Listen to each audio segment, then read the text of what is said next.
Alright, welcome to Uncle Scott's Kitchen. Today we're going to take a look at the Amazon Basics 10 1/4 inch cast iron skillet. Now I was recently on Amazon looking at cast iron skillets. What? That's what I like to do.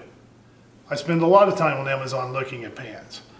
And I noticed when I was looking at Lodge cast iron skillets that there was an ad on there for an Amazon Basics cast iron skillet.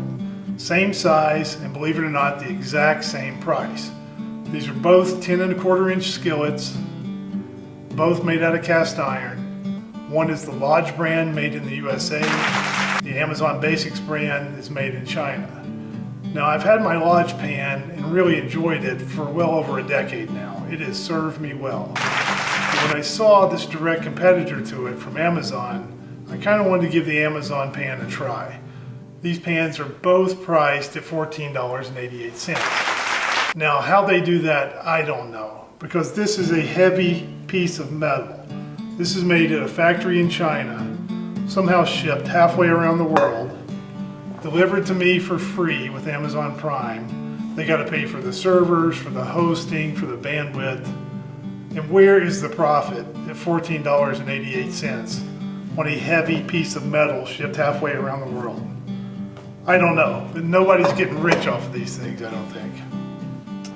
So anyway, I got my pan, and what we're going to do today is kind of give you some of my initial thoughts upon unboxing the pan, kind of introduce you to it, go through all of its features, and then we're really going to put the pan through its paces. We're going to do the proverbial fried egg test. We're going to fry up some squash and zucchini, see how it does frying vegetables, and if all goes well to that point, we're going to make some cornbread. And one thing I really want to do throughout this video is compare and contrast the Amazon Basics cast iron skillet with the traditional Lodge cast iron skillet, because these are really going head to head in competition. And if you're only going to buy one, you need to know which one to buy. Right out of the box, my initial impressions of this pan. The first thing I notice is that it's a much lighter color than my other cast iron skillets. It's a much lighter gray, almost a charcoal gray, as opposed to an almost black for the Lodge pans. The next thing I noticed is that the pan has kind of a rough texture. Now when I run my fingers across my DeBuyer carbon steel skillet, it's got a very smooth surface. When I run my fingers across my Lodge skillet, I notice that it has somewhat of a texture to the surface, almost like an orange peel, but it's still very smooth. The Amazon pan, when I run my fingers across, it is actively rough. It has definitely got a rough texture to it. Now I've read about some people online taking sandpaper to their carbon steel skillets to kind of smooth them down. Now I don't think a consumer that buys a pan should have to take sandpaper to it to get it to work correctly. So we'll find out if this finish and seasoning actually works when we start cooking. Okay, comparing the two pans, they're both about the same height. Both have a helper handle. The one on the Amazon pan is a little wider than the one on the Lodge. They both have pour spouts on the sides. Again, the ones on the Amazon pan are a little bit bigger. And also it's the same thing when you come to the handle. The handle on the Amazon pan is bigger than the one on the Lodge. The handle on the Lodge pan is flat with the top rim of the pan. The handle on the Amazon pan is curved upwards. It's also longer. Overall, the pan is probably a ½ inch longer, maybe an inch longer, tip to tail, than the Lodge pan. However, the Lodge pan is about a ½ pound, almost a pound heavier. So you can definitely tell there's a difference in heft when you lift the pans. So this pan comes pre-seasoned. The directions say to give it an initial wash with hot water but no soap, which I've just done. And now it's time for the proverbial fried egg test. Now for reference eggs, here is my Lodge cast iron skillet and my Matford carbon steel skillet. Notice how the eggs release with just a shake of the pan. I don't have to use a spatula to get them started, and how they slide all around.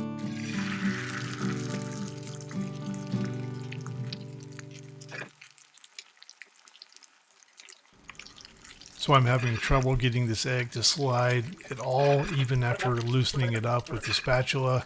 And then after flipping it over, it's a complete disaster. So the first fried egg test is a big old fail. Okay, I thought it was fair to give the pan a second chance. So after a quick wash, a reheat, in goes the butter, in goes another egg.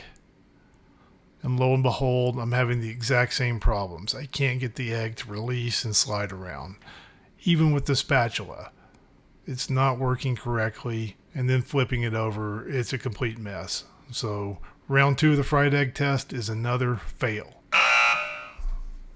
Okay, now at this point I was getting a little bit annoyed, but I decided to try a third round of the fried egg test. Only this time I was going to ratchet it up a little bit and use the French method. And what that is instead of using only butter to fry an egg, use a combination of oil and butter. So I'm hoping this will be a little bit more slippery and the egg will slide around. So after washing the pan, reheating it, putting in the oil, putting in the butter, and putting in the eggs, they still wouldn't release when I jiggled and shook the pan. So I got out the old spatula and got everything loosened up. And once I loosened it with the spatula, the egg would kind of sort of slide around. But I was really having to tip the pan and give it a little bit of force because I felt like the eggs were really still gripping the surface of the pan. And likewise, once I flipped the egg, the second side stuck as well. It wouldn't slide around normal. So it's kind of sort of passing the fried egg test now. I'd give it a D, kind of a poor but passing grade. Undeterred, I decided to move on to the zucchini test. Now for my fried zucchini, I sliced up a zucchini, dunked it in milk, dunked it in some flour that also had some salt, pepper, and cayenne, redunked it in the milk, then dredged it in panko breadcrumbs, then fried those up. Now the Amazon Basics cast iron skillet did pretty well in the zucchini test. I felt like the pan heated pretty evenly and all the zucchini cooked at about the same rate, so I think the pan distributed the heat pretty well. They all browned up nicely and I thought they tasted pretty good. So now it's time for the cornbread test. I grew up on a farm in Alabama. My mom used to make homemade cornbread in her cast iron skillet all the time. I've eaten tons of it. These days I live in Utah, and out here the cornbread is sweet, almost like a cupcake. They don't even sell the traditional type of cornmeal at the grocery store to make your own cornbread at home. So don't tell my mom, but for this cornbread test, I'm going to use a mix. So I preheated the pan along with the oven. I followed all the directions on the mix package, and 25 minutes later I had cornbread. Very importantly, I note that the cornbread did not stick at all in the pan. It came right out, so that's a good thing. And I guess mixed cornbread is better than no cornbread at all. Okay, so what have we learned about the Amazon Basics cast iron skillet? We really put the pan through its paces. We fried zucchini, and they seemed to brown pretty evenly, so it did okay there. We cooked some cornbread. The cornbread came right out of the pan. It didn't stick, so that was good. But then when it came to the fried egg test, I fried eggs in this pan 5 times, and it never just did quite well. The eggs don't slide around like they do in my carbon steel or my other cast iron skillets. So the reason for that, I think, is that the interior of this pan is a very rough texture. And I think even though we have plenty of oil and butter and grease in the pan, the eggs are still just kind of gripping that surface and will not slide around. So I consider that a very big drawback to this pan. Another drawback, you notice we didn't do a high temp sear test with a steak or a burger or what have you. That's because the directions that come with this pan say not to get it above 400 degrees. Now, one of the reasons to have a cast iron skillet is that you can use them at very high temperatures and sear steaks, for example. And if for whatever reason this pan is not able to do that, I consider that a very serious drawback as well. So for those reasons, this is not really the pan for me. Even though it has a low price, I would much rather take that $15 and apply that towards a pan with a little bit more quality, a little smoother surface, a little bit better seasoning. So the Amazon Basics skillet, okay, but not for me.